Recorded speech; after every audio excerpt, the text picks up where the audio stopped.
Welcome back. In this video we're going to be taking a look at JavaScript Scope. And Scope basically defines which variables we have access to. So let's create a new folder and we'll take a look at that. So duplicate the last video, and this is video number 11. And we'll call this Scope. And open up as usual. Inside your text editor. And then change the title to JavaScript Scope.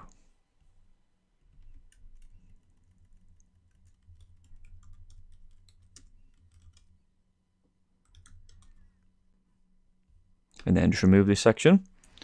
Okay, so let's start with a function. And I'm going to call this function multiply.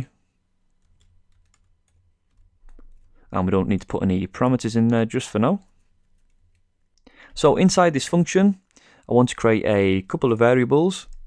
So variable A, I'm going to set that to 2. And variable B, give that a value of 5.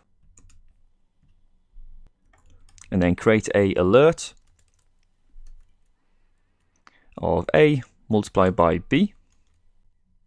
Okay, so let's now call this multiply function. And we should get the result of 10 appearing on the screen. Okay, so that's all working fine.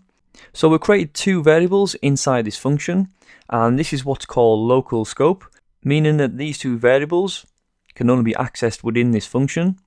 So if we were trying to alert one of these variables, so if we tried to alert, for example, variable B, which is being declared inside the function, and then if we go over to the browser, you can see that when we refresh that nothing actually happens.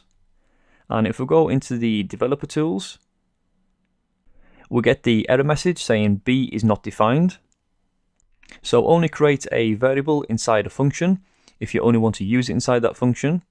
If you want to use that variable outside of the function, we then need to take them out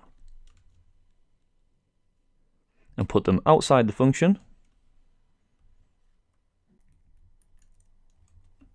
So now these two variables have global scope, so they can be accessed not only within the function, but also anywhere in the rest of the code. So now if we alert B, we have access to that variable, which is number 5. And also, if we use the multiply function, if we just remove the comments, and then refresh the page,